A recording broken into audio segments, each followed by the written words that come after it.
escalating food stamps. Because those poor people can't help themselves. And that is the whole issue. Yeah. I was going to ask, and I think you answered for me, what are the related principles to this one that have to do with force and coercion versus willing giving?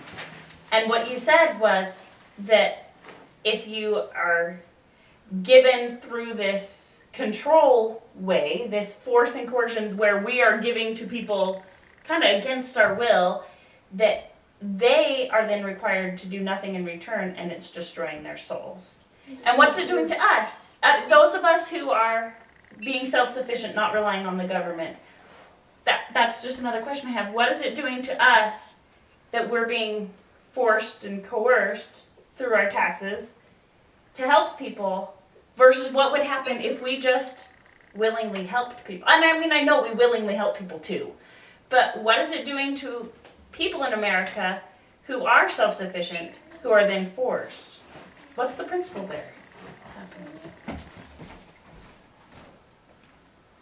I think it's spiritually destructive on both sides. It takes away our choice to be generous.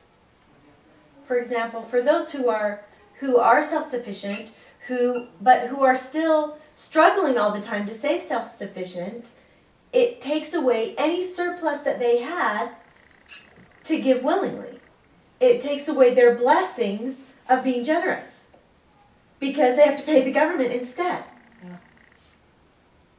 So once again, a choice is removed from the individual. So I think there's choice stolen on both sides.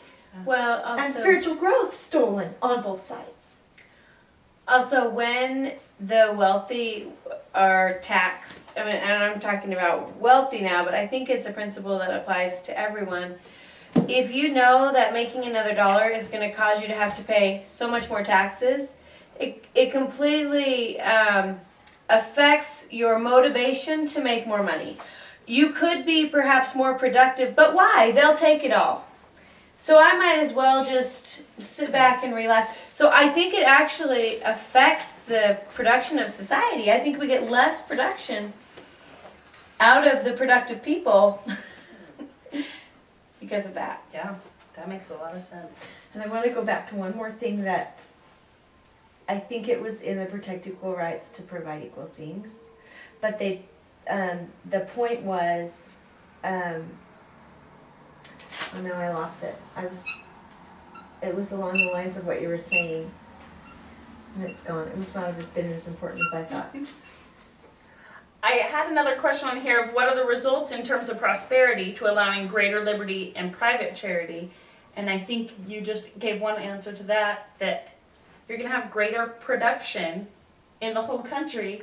And that just means greater prosperity all the way around. And opportunities to employ more people and to let them work for their self-dignity, you know, like you're saying. It's back again.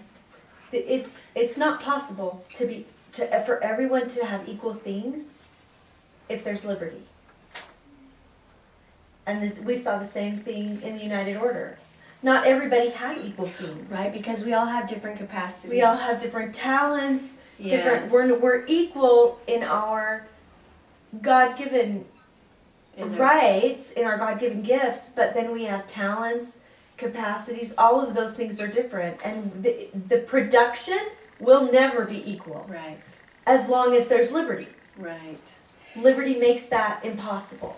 And that says to me, you know, in the Book of Mormon, they talk about having no poor among them, but they don't talk about everyone had the exact same thing. Right. They just said there was no poor. Right. But the liberty was high, the prosperity was high, and everyone did what they were good at and what they enjoyed. Yeah. And they contributed their part of society. And Matt was pointing out to me in scripture recently that no job was better or worse than another because they were all important, and you know, they were all moral jobs, and so all of them were good. And so there was a teacher and his job was important, and everyone would come out and learn from the teacher, and then everyone would go back to their work, and all of them were good and important.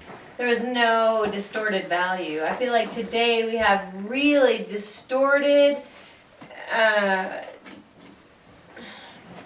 Yeah. distorted perceptions of value that that mess us up, like you said.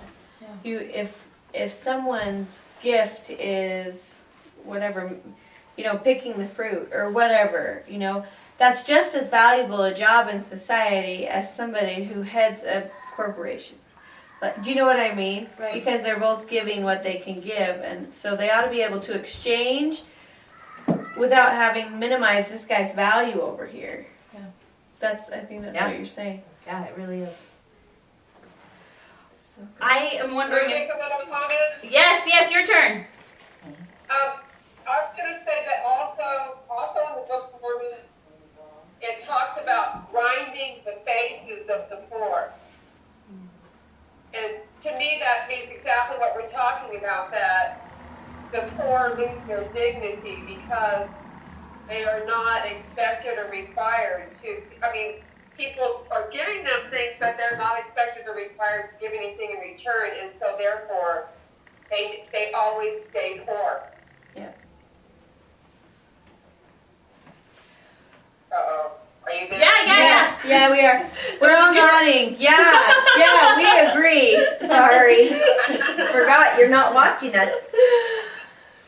That's like our little kids. You ask them a question over the phone. And they Yeah, but just That's what we're doing. That's right. No, I think that's a great point. I really think that we should move on soon to someone else's turn, but I just have one more line of thinking that I really want us to go with on this, and then I'll really give up my turn. So what about this principle in the home? What are equal rights in the home? How can we avoid the temptation to try to provide equal things in our home? And why do we need to do this? And I think some of the same answers to why we shouldn't do that in the government apply in our home. And I That really is think great, Bonnie. I That's taught a woman, and I still visit teacher, and when it was Christmas time, we just started talking about kids and Christmas, and she has 4 children who are all grown up now, and she talked about how growing up, when she was a child, and then as she was a mother to her children, it was really important to have even stuff for Christmas. She said, I'm an even Steven mom. And that was like her big value that she was sharing. And I thought, oh, that's interesting, because I don't think of myself as an even Steven mom, and I didn't even want to go there, because I couldn't even figure out how to pull that off. And does that mean even money or even number of toys? And I don't want to think about that. I just want to think about who wants what kind of thing and what would be not too much but would be good. But it never crossed my mind when she said that until I thought about this. What might she be unwittingly doing? What might she be teaching her children by trying to provide them equal, and it probably wasn't that big a deal at Christmas time. If she ran her whole family like this all the time, it probably would have bigger effect. But just having the same number of presents. It's a train of thought, right? And Yeah. we follow that through at Christmas time. I mean, Right. You're right. It's, yeah. That's Nickling Peck's book has this paragraph about this that I love. Talk a little louder so Sorry. I can hear you. There's a book, Parenting: A House United, Teaching Children Self-Government. I've told every single one of these people about it. Okay. At least a little. So she has a section in there that she talks about being fair with your children, and she talks about being careful with them, because if one kid gets something means another kid gets something, that creates entitlement. And really that's what you're doing, is you say, if this child gets it, then this child, if this child doesn't, suddenly they've been cheated in life. And when they grow up, if they grow up that way their entire lives, then when they get out, they see someone that has something that they don't have, they're cheated, they're a victim, everyone serve me. How interesting is it that the welfare in our country is called entitlement programs? Don't you think?